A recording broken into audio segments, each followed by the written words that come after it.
July 2nd, 1937. My dearest George, as I sit here on the floor of my cramped cabin, the smells of oil and aged wood swirling around me, I can almost hear the distant roar of the ocean that lies between us. The sun dip is a glorious palette of crimson and gold outside my window, but here in my heart, a storm brews that has nothing to do with the weather. Tomorrow, we embark on the most daring leg of my journey, the final stretch across the vast, unfathomable Pacific. My heart races at the thought, yet twinges with a hint of trepidation. The thought of disappointment, of returning home a failure, haunts me like a specter. What a peculiar anxiety it is to be celebrated, yet fear the void of unraveling dreams. This is not merely a flight, it is a test of every ounce of courage I possess, a dare to venture into the limitless sky and return. I often think of you, my beloved, and how, despite the expanse of miles that threaten to loom between us, your spirit lingers like the warmest embrace. Your words of encouragement have been a balm for my restless soul, a gentle reminder of the world I am destined to serve.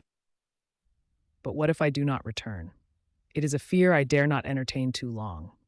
I think of the children who look to me, the women who see in my journey a glint of hope, and the entirety of humanity yearning to break the bonds of earth, just as I am.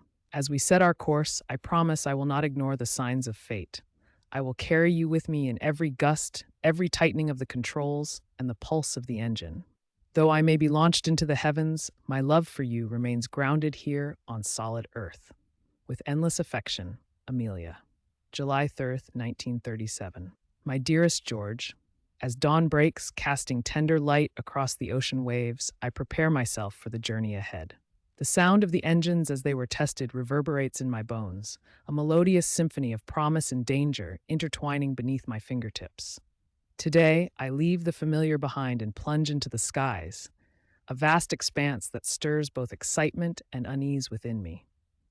There are days when the bravado of pioneers seems a distant memory, and I question whether the realm of women in aviation truly extends as far as my ambitions soar. Will they regard me as simply a novelty when I land, or recognize the magnitude of my endeavor? It is not just my name I aspire to immortalize. It is a chance to draw a map of boldness for future generations, to let them know that their dreams, no matter how grand, are within reach. But the weight of legacy feels heavy this morning, and I wonder if they will ever understand the sacrifices and heartaches that punctuate each advance. As my aircraft gains altitude, I will clutch onto your memory, the way your laughter ignites my spirit, and how your unwavering faith in me imbues me with courage. It is this love, potent and unwavering, that will guide my path through the high winds and turbulent clouds. I think of those who gaze at the sky and hope, children with wonder in their eyes, but regret can linger like shadows in the wake of courage's light. Yet I understand this. No journey worth undertaking is free of risk. My heart quickens as I acknowledge the chance that I may falter, that each twist of fate may take me further from earthly comforts. But with every challenge, I will face the unknown not with dread, but with the fierce determination that has coursed through my veins since I first dreamed of flight. To express this thrill, this fear, and this resolute clarity, these are my truths as I board the aircraft. As I pen these thoughts, I know that whatever the outcome, it is the aspiration that we garner from each endeavor that holds value.